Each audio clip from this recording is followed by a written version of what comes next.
अस्सलाम वालेकुम व्यूवर्स, क्या हाल है। उम्मीद है कि आप सब खैरियत से होंगे। तो आज हमारे किचन में बन रहे हैं जी लच्छा पकोड़े, जो बहुत ही क्रिस्पी बनते हैं, बहुत ही मज़े के होते हैं और हर एक की पसंदीदा जो डिश है ना वो पकोड़े हैं। हर कोई बहुत शौक़ से इसको खाता है। तो मैंने कहा क्यों ना आज नए स्टाइल से आपको पकोड़े बनाना सिखाते हैं। वो है जी लच्छा पकोड़े। ये देखिए जी हमारे पकोड़े कैसे लैदा और अच्छे से क्रिस्पी से रेडी हो रहे हैं। ये देखिए जी कितने क्रंची हमारे लच्छा पकोड़े रेडी हुए हैं। ये देखिए कितने क्रंची हैं। तो चलिए हम अपनी रेसिपी स्टार्ट करते हैं और देखते हैं कि ये कैसे बनते हैं और इसमें कौन कौन सी चीज़ें शामिल होती हैं। रेसिपी स्टार्ट करते हैं। ये हाफ़ के जी मैंने आलू लिए हैं। इनको हमने गोल शेप में इसकी कटिंग करनी है हमने। ये देखिए इतने मोटे स्लाइस हमने इसके काटने हैं।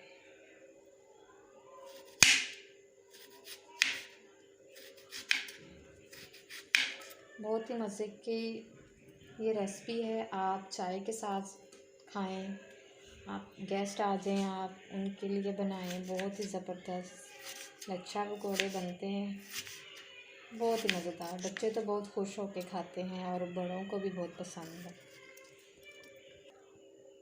ये देखिए इस शेप में इसकी कटिंग होनी चाहिए। ये देखिए इसी तरह हम सारे आलू इसी शेप में इसकी कटिंग कर लेते हैं। सारे आलू की कटिंग हमने कर ली है। ये देखें इसी तरह सारे आलूओं को हमने काट लेना है और इसके अंदर हम पानी डालेंगे और इसको अच्छी तरह हमने धोना है, ताकि ये जो इसका स्टार्च है, जो इसकी चिकनाहट है, वो अच्छी तरह ख़त्म हो जाए। ये देखिए कैसे ये क्लोडी सा पानी हो गया। इसको हम 2-3 बार वॉश करेंगे और इसको थोड़ी देर के लिए हम ड्रेन करेंगे, ताकि ये आलू अच्छी तरह खुश्क हो जाए। हाँ जी, आलू हमारे ये देखें ड्रेन हो गए हैं बिल्कुल। कितने अच्छे लग रहे हैं कलर इसका। अब हम इसमें अपने मसाले ऐड करते हैं। इसमें 1 टेबलस्पून हम नमक ऐड करेंगे। 1 टेबलस्पून हम कुटी लाल मिर्च शामिल करेंगे। ये मैंने क्रश किया हुआ सूखा धनिया है, ये हम इसमें डालेंगे। 2 से 3 हरी मिर्चें बारीक कटी हुई, सब्ज़ धनिया वो इसमें डालेंगे। 3 से 4 टेबलस्पून हम इसमें बेसन डालेंगे। बेसन हमने इसमें कम ही यूज़ करना है, क्योंकि हमने ये लच्छा पकोड़े बनाने हैं सिर्फ आलूओं को मिक्स करने के लिए बनाने हैं कि आलू आपस में जुड़ जाएं, बस। ज़्यादा बेसन नहीं हमने इसको यूज़ करना। अब हम अपना बैटर जो है वो रेडी कर लेते हैं।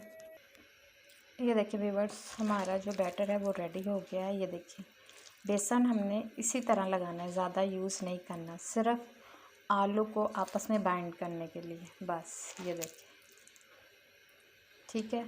ऑयल मैंने ऊपर रख दिया है गर्म होने के लिए। जैसे ही ऑयल गर्म होता है तो हम इसको इसमें डालते हैं। ऑयल हमारा माशाल्लाह से गर्म हो गया है।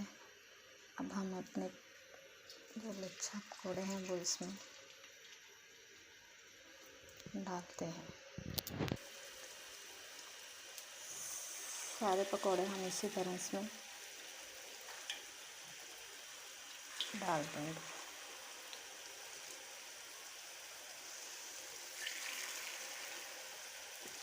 पकोड़े डालने के बाद आपने इसको फ़ौरन हिलाना नहीं है, बल्कि इसको 2-3 मिनट के लिए ऐसे ही रहने देना है।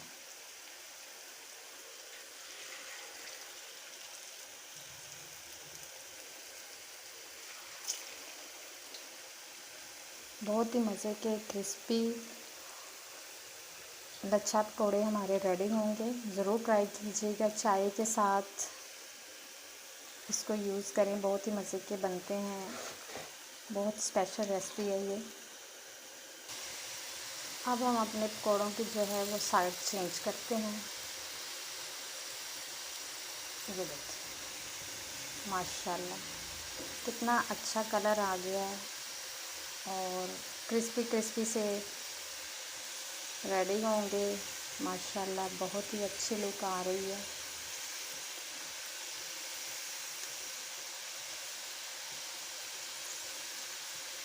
ये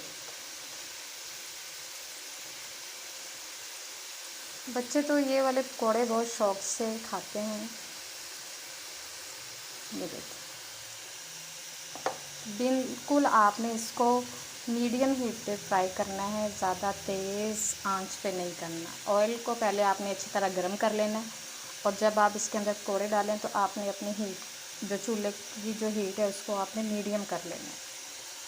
ये देखिए व्यूअर्स पकौड़े कितने अच्छे तैयार हो गए हैं और इनका कलर देखिए माशाल्लाह कितना अच्छा है। इसको आपने तेज़ आंच पे नहीं बनाना, सिर्फ आपने इसकी आंच जो है वो आपने इसकी स्लो रखनी है, बस मीडियम रख लें। और बहुत ही क्रिस्पी ये देखें और यम्मी पकौड़े हमारे रेडी हुए हैं।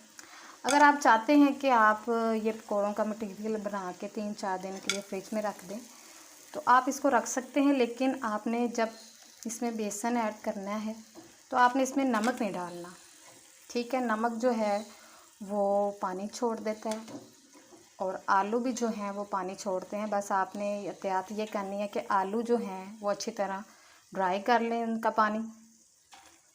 तो बेसन में आपने पानी नहीं डालना, आपने इसको वैसे जस्ट ही मसाला डाल के बेसन डाल के आपने इसको रख देना। ये देखिए माशाल्लाह कितनी अच्छी लुक आई है पकौड़ों की। इसी तरह मज़ीद हम सारे अपने पकौड़े जो हैं वो फ्राई कर लेते हैं। ये देखें व्यूअर्स हमारे लच्छा पकौड़ों के फाइनल लुक माशाल्लाह बहुत ही टेस्टी बने हैं, बहुत ही क्रिस्पी। ये देखें बहुत ही मज़े के हैं। अब हम इसको चेक करते हैं कि कैसे बने हैं।